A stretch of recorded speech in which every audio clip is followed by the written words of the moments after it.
En un audaz desafío a milenios de tradición, Akenatón y Nefertiti se embarcaron en una revolución que prometía transformar el alma misma del antiguo Egipto. Pero, ¿podrían realmente un faraón y su reina alterar el curso de la historia, reemplazando el rico panteón egipcio por la adoración exclusiva a Atón, el disco solar? Prepárate para una historia donde el misterio, la pasión y el poder luchan en un escenario donde los dioses mismos son desafiados. Pero antes, no olvides darnos tu super like, suscribirte al canal y sin más preámbulo, comencemos. Desde el comienzo de su reinado, el faraón Akenatón y su hermosa esposa Nefertiti se propusieron desafiar todo el sistema de creencias del antiguo Egipto y cuestionar las bases mismas de la visión del mundo egipcio, lo que eventualmente llevaría a la nación al borde del abismo. Akenatón asumió el trono durante la época dorada del Imperio egipcio, hace casi 3.500 años, cuando Egipto era la nación más rica y poderosa del mundo. Su ejército era invencible, sus cosechas eran abundantes y su población estaba bien alimentada. Además, sus lujosos templos y palacios reales estaban colmados de tesoros y todos creían que su éxito se debía a que mantenían a los dioses contentos. Fue en este contexto en el que este personaje ascendió al trono con la ambición de transformar una religión de 1500 años de antigüedad que había sido parte fundamental de la cultura egipcia. Pero, ¿qué es lo que se proponía este faraón? La propuesta de Akenatón era innovadora y radical. Por primera vez en la historia, un faraón tenía la intención de sustituir el conjunto de dioses egipcios por uno solo, el creador de todo, el Sol o Atón, como se conocía. Él era el 10º faraón de la dinastía 18 de Egipto y comenzó su reinado alrededor del año 1353 a.C., en una época en la que su idea se consideraba herejía. Sin embargo, como faraón y dios viviente, tenía el poder de cambiar todo: la religión, la política, el arte e incluso el lenguaje. Y sin duda, lo hizo. Akenatón decretó la eliminación de los 2000 dioses tradicionales que habían protegido a Egipto durante más de 1000 años. Es difícil imaginar cómo debieron sentirse los egipcios comunes al respecto. La idea debió resultarles inconcebible. El faraón y su esposa Nefertiti decidieron hacer un cambio radical en la religión y la política de Egipto. Querían abandonar los antiguos dioses y reemplazarlos por un dios abstracto, el Sol o Atón.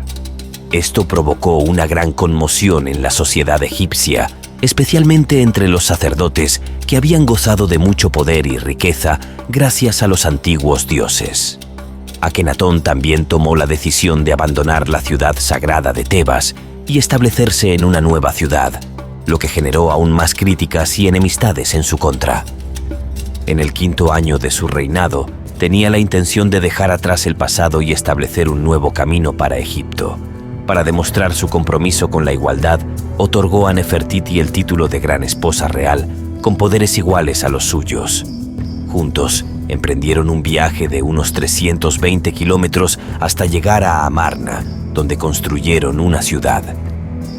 En una colina en el área, Akenatón escribió una proclamación pública explicando por qué había elegido ese lugar, afirmando que el gran dios Sol les había indicado construir aquí con una señal. El lugar estaba rodeado de colinas y en ciertos momentos del año, el sol se elevaba en una grieta en forma de jeroglífico del horizonte. Según su interpretación, Atón le estaba señalando el lugar exacto donde debía construir su ciudad sagrada, y él no tardó en actuar. Con una velocidad impresionante, la ciudad de Amarna fue construida. Akenatón hizo realidad su visión de una utopía religiosa en Amarna, la ciudad sagrada construida bajo la orientación divina de Atón. Miles de trabajadores fueron traídos desde la lejana Tebas para construir y decorar la ciudad, convirtiéndola en un hogar para hasta 50.000 personas. Los trabajadores cavaron pozos, plantaron árboles y jardines y transformaron el árido desierto en un oasis floreciente. Además, construyeron casas y palacios bellamente decorados, así como templos dedicados al Dios único. La ciudad fue renombrada como Ajetatón, que significa Horizonte de Atón, y se convirtió en el nuevo centro político y religioso de la nación, el epicentro de un nuevo culto. La revolución de Akenatón no solo trajo cambios políticos y religiosos, sino también novedades en el arte y la representación de la familia real. En Amarna se encontraron grabados que muestran a la pareja abrazando a sus hijas, algo nunca antes visto en la historia del arte egipcio.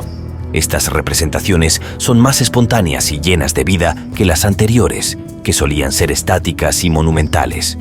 Además, las estatuas de Akenatón son completamente distintas a las de los faraones que vinieron antes y después de él. Mientras que los faraones solían ser representados como convencionalmente atractivos, fuertes y varoniles, Akenatón tiene un rostro estirado, una nariz alargada y labios carnosos que le dan un aspecto más femenino. Esta pieza de arte sagrado es asombrosamente expresionista y muestra cómo la revolución del líder influyó en muchos aspectos de la vida egipcia. Akenatón también buscó cambiar la forma en que se adoraba a los dioses.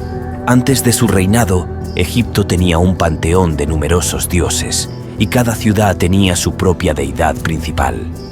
Él quería que todo el país adorara a un solo dios, Atón, y que se dejara de lado a los dioses tradicionales. Por lo tanto, la religión de Atón se convirtió en el centro del nuevo culto, con Akenatón y Nefertiti como sus únicos intermediarios. Los nombres de los dioses antiguos fueron eliminados de los textos y templos, y se construyeron templos a Atón en todo el país. Esta revolución religiosa no fue bien recibida por todos los egipcios, y muchos continuaron adorando a los dioses tradicionales en secreto. Akenatón había logrado fundar una nueva ciudad en el desierto, un paraíso religioso que parecía tener éxito en su revolución religiosa en Egipto. Se había autodenominado Hijo de Dios, y la divinidad de su esposa, Nefertiti, estaba implícita. Sin embargo, todo comenzó a derrumbarse cuando sus súbditos, incluso los que vivían en su propia ciudad, no abandonaron realmente a los dioses antiguos. El faraón ordenó la destrucción de todas las imágenes de los dioses antiguos, especialmente las de Amon-Ra, pero sus esfuerzos se vieron obstaculizados por la falta de cooperación de su pueblo. A medida que se volvía cada vez más intolerante, enviaba a sus soldados a borrar la memoria de los dioses en todo el país, y en última instancia su revolución se tornó amarga. Además, como se negaba a abandonar su amada ciudad, era visto como débil, lo que dejaba al país vulnerable a invasiones. Las tablillas de arcilla encontradas en Amarna muestran la naturaleza del problema, y una de ellas es del gobernante de uno de los estados vasallos de Akenatón. Él ruega al faraón que envíe tropas para ayudarlo a mantener a los hititas a raya, pero su solicitud es ignorada. El faraón estaba demasiado ocupado persiguiendo a los dioses como para preocuparse por los problemas de su propio país, y Egipto perdió territorios, poder, posesiones y su estatus en el mundo. En su tumba se encuentra grabado el drama familiar.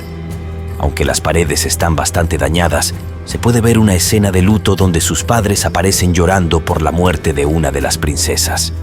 Esto es algo nunca antes visto, ya que las familias reales nunca mostraban emociones en público.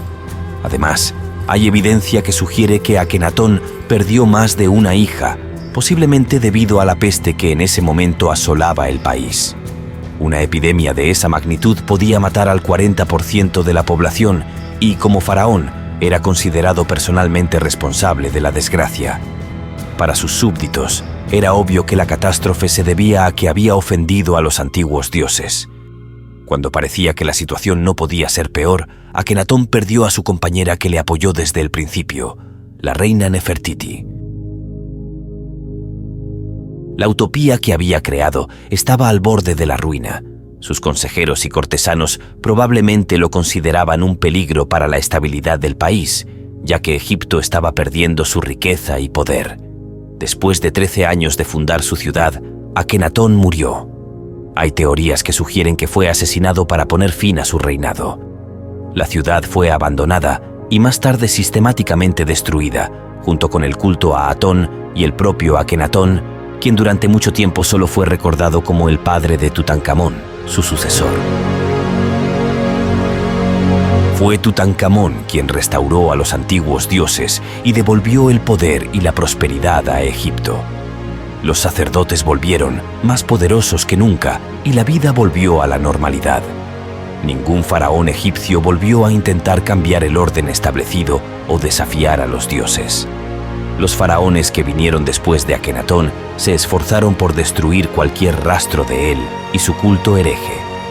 Sus estatuas fueron derribadas y las piedras de sus templos utilizadas como material de construcción para otros nuevos. Las rocas talladas quedaron ocultas para que nadie las volviera a ver, pero la ironía es que esto las preservó para la posteridad. En la década de los 20 comenzaron a emerger, y gran parte de lo que sabemos sobre Akenatón y el culto de Atón proviene de ellas. Esperamos que hayan disfrutado de este video tanto como nosotros al crearlo. Ahora es tu turno. ¿Qué te ha parecido el contenido? ¿Tienes alguna pregunta, sugerencia o teoría relacionada con el tema? Déjanoslo saber en los comentarios. Nos encantará leer lo que piensas. Gracias por ser parte de esta comunidad y no olvides darnos un super like y suscribirte al canal. Un gran saludo y nos vemos en el próximo video.